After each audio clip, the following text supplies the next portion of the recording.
नमस्कार दोस्तों, honest critic में आपका स्वागत है। दोस्तों, इस वीडियो का जो टॉपिक है वो आपका 15 अप्रैल का जो इवेंट हुआ उसी से रिलेटेड है। सो डेफिनेटली आप में से बहुतों ने उसको लाइव जो कवरेज है देखा होगा। जिन्होंने नहीं देखा होगा, मॉर्निंग मॉर्निंग सारे यूट्यूबर से आप लोगों ने जो भी अपडेट्स है वो ले चुके होंगे। तो इस वीडियो का भी पर्पस जो है मेनली उन जो इंपॉर्टेंट पॉइंट्स को कवर करना है, प्लस उससे जो कंक्लूजन निकलता है उसको हम एनालिसिस या कंक्लूड करने की कोशिश करेंगे। तो चलिए वीडियो शुरू करते हैं। जो इंपॉर्टेंट अपडेट है वो मैं पहले आपको बता देता हूँ। जैसे 9:30 के आसपास स्टार्ट होना था, जो लाइव कवरेज है वो 9:30 को स्टार्ट हुआ और 12 डिफरेंट लोकेशन से आपको जो एडवर्टाइजमेंट है, तो पर्पस क्या था आप सबको पता ही है कि जो जहाँ जहाँ 12 लोकेशंस में जहाँ जहाँ पे एडवर्टाइजमेंट किया गया है, ऑन पैसिव का मार्केटिंग की गई है, उस चीज़ को आप लोगों को दिखाना। क्योंकि जितने फाउंडर्स है, सारे फाउंडर्स तो दुबई जाके उसको चेक नहीं कर पाएंगे। तो वही पर्पस था कि जो जैसा वहाँ एडवर्टाइजमेंट चल रहा है, बिलबोर्ड पे लगा हुआ है, मॉल्स पे जहाँ जहाँ लगे हुए, एलईडीज़ पे जहाँ एडवर्टाइजमेंट किया गया है, तो वो चीज़ आप लोगों को भी दिखे। तो उस वजह से उन लोकेशन से लाइव कवरेज करके दिखाया गया। तो वही उस जो इवेंट का पर्पस था।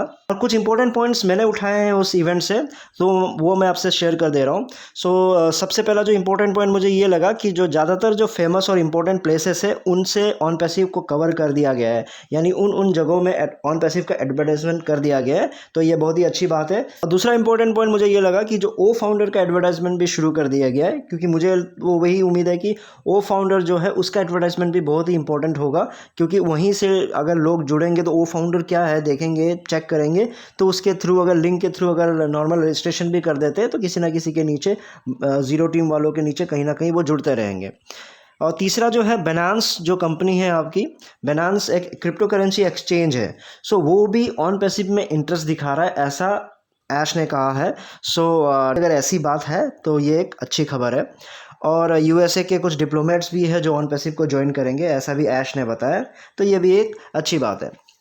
अब मेरा जो पॉइंट्स है वो मैं आपसे शेयर कर देता हूँ। मेरा जो मानना है कि as most of the famous जितने भी आपके फेमस और इम्पोर्टेंट प्लेसेस हैं उनको कवर कर दिया गया है, वहाँ से एडवर्टाइजमेंट आपका शो हो रहा है ऑन पैसिव का। तो ये एज अ ब्रांड ग्रो करने के लिए ऑन पैसिव को डेफिनेटली काम आएगा। As a brand in the sense कि आप लोगों को प्रोडक्ट्स तो अभी फॉर श्योर नहीं आए हैं। तो प्रोडक्ट्स नहीं आए हैं तो फिर लोग किस चीज़ में इंटरेस्ट होंगे? क्योंकि ऐसे भी बहुत सारे केसेस होते हैं, आप लोगों को भी पता होगा कि बहुत ऐसी कंपनीज हैं, उनका नाम जानते होंगे आप, लेकिन आपको एग्जैक्टली क्या करते हैं वो नहीं पता है। तो वो एक ब्रांड बिल्डिंग, ब्रांड मार्केटिंग कहा जाता है। तो उसमें ब्रांड की मार्केटिंग हो गई है। जो प्रोडक्ट है वो आपका, जैसे उस पर आप घुसोगे, उस चीज़ को जानने की कोशिश करोगे, तब आपको उसके बारे में पता चलेगा। तो as a brand marketing Dubai में स्पेशली आपका जो जो प्लेसेस में जिन जिन जगहों पे उसको एडवर्टाइजमेंट कर दिया गया है, तो वो एज अ ब्रांड ग्रो करने के लिए फॉर श्योर हेल्प करेगा।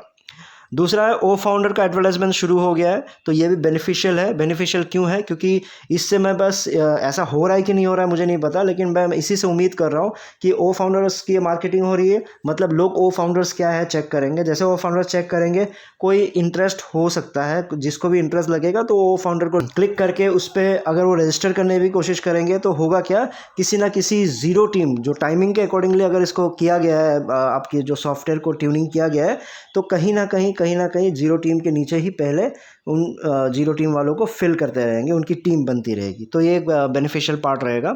और तीसरा है बेनांस, एक बहुत ही बड़ी आपकी दुनिया की क्रिप्टो करेंसी एक्सचेंज है।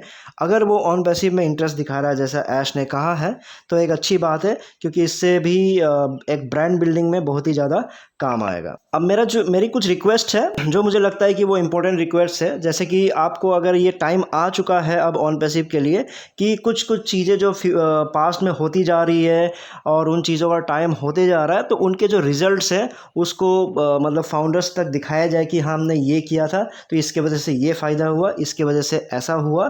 तो ऐसी चीज़ें भी अब फाउंडर्स को दिखाते रहना चाहिए, क्योंकि न्यू फाउंडर्स को हो सकता है कि जो नई नई चीज़ें हो रही है उसमें मज़ा आ रहा हो, लेकिन जो पुराने फाउंडर्स है 2018-19 से जो जुड़े हैं, उनको अब रिजल्ट्स ओरिएंटेड चीज़ें देखने का ज़्यादा मन होता है। तो उनको रिजल्ट्स जानना बहुत ही ज़रूरी है। एडवर्टाइजमेंट हो गया, अब उस एडवर्टाइजमेंट का क्या फ़ायदा हुआ, क्या चीज़ें हुई, उस चीज़ को जानना उनके लिए बहुत ही ज़रूरी है।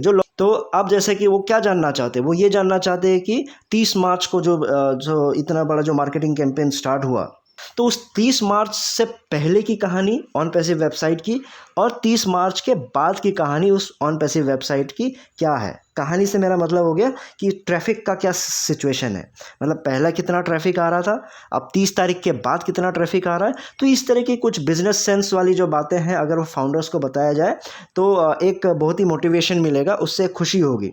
क्योंकि ये बिज़नेस के लिए मेन इंपॉर्टेंट ये नहीं है कि मार्केटिंग हो गई, इंपॉर्टेंट ये है कि जो मार्केटिंग हुई उसका फ़ायदा क्या हुआ, उसका फ़ायदा हो रहा है कि नहीं हो रहा। हो सकता है धीरे धीरे फ़ायदा हो, लेकिन अभी तक कुछ तो हलचल हुआ होगा, कुछ तो वेबसाइट का जो ट्रैफिक है उसमें डिफरेंस आया होगा। अगर उसको दिखाया जाए, उसको फाउंडर्स को समझाया जाए तो बहुत ही बेनिफिशियल रहेगा। और जैसे 30 तारीख का आपका मार्केटिंग स्टार्ट हो गया, मार्केटिंग कैंपेन, तो ऑब्वियसली जो डॉक्टर किन्नौर शाह है वो भी मार्केटिंग के दिनों के लिए वेट कर रहे थे, उनके साथ बातचीत कहाँ तक बढ़ी, आगे बढ़ी। अब उनको भी मार्केटिंग दिख गया है कि ऑन पैसिव कैसे काम कर रहा है, क्या करने वाली है।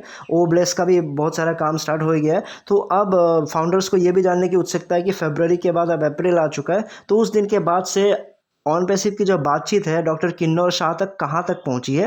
अगर वो डिस्क्लोज़ कर सकते हैं अभी, क्या अभी भी वो इंटरेस्टेड है या फिर अभी उनको कुछ और चीज़ें चाहिए, तो इस तरह की कुछ इंप्रूवमेंट की चीज़ें भी अगर बताया जाए तो बहुत ही अच्छा रहेगा। मैं पुराने फाउंडर्स की बात कर रहा हूँ और बहुत सारे फाउंडर्स को इससे मतलब भी नहीं होगा। बात कर रहा हूँ जो पुराने फाउंडर्स है, जो बिजनेस तरीके से सोचते हैं, जिनको अब लॉजिकल इन्फॉर्मेशन चाहिए, मैं उनकी बात कर रहा हूँ। तो ये बहुत ही इंपॉर्टेंट है। सो मेरा कंक्लूजन बहुत ही सिंपल सा है कि मार्केटिंग जो दुबई में की गई है बहुत अच्छी की गई है। मार्केटिंग एज अ ब्रांड उसको बिल्ड करने में बहुत ही काम आएगा। और साथ ही में ये भी बहुत अच्छा रहेगा अगर ऐश जो चीज़ें हो रही है 30 मार्च के पहले और बाद का जो सिचुएशन है, यानी 30 मार्च के बाद क्या क्या इंप्रूवमेंट आई है ऑन पैसिव में, वो चीज़ें भी आपका लाइव कुछ बताया जाए तो बहुत ही अच्छा रहेगा। और प्लस 15 अप्रैल तो कल ही बीता है, तो 15 अप्रैल के बाद जो अगला एक हफ्ता 10 दिन जाएगा उसमें क्या क्या खुशियाँ आई, ऑन पैसिव के वेबसाइट्स में ट्रैफिक का क्या इंप्रूवमेंट हुआ, वो चीज़ें भी दिखाए तो बहुत ही सही रहेगा। क्योंकि ये इन्फॉर्मेशन अगर आप लोगों को दिया जाए, फाउंडर्स को दिया जाए, तो और भी इन्वेस्टर्स जो इसमें बहुत ज़्यादा इन्वेस्टर्स बढ़ जाएंगे, क्योंकि उनको एक रिजल्ट पता चलता रहेगा कि हाँ ऐसे ऐसे चीज़ें हुई है। फाउंडर्स को भी एक कॉन्फिडेंस बूस्ट होगा कि हम जिस चीज़ का वेट कर रहे थे वो चीज़ें मार्केटिंग कैंपेन की वजह से हो रही है। ठीक है दोस्तों, फिर उम्मीद करता हूँ कि यह कंक्लूजन आपको समझ आया हो, पसंद आया हो। इस वीडियो में इतना ही था, फिर नए वीडियो में नए टॉपिक के साथ आऊँगा। तब तक के लिए टेक केयर, बाय बाय।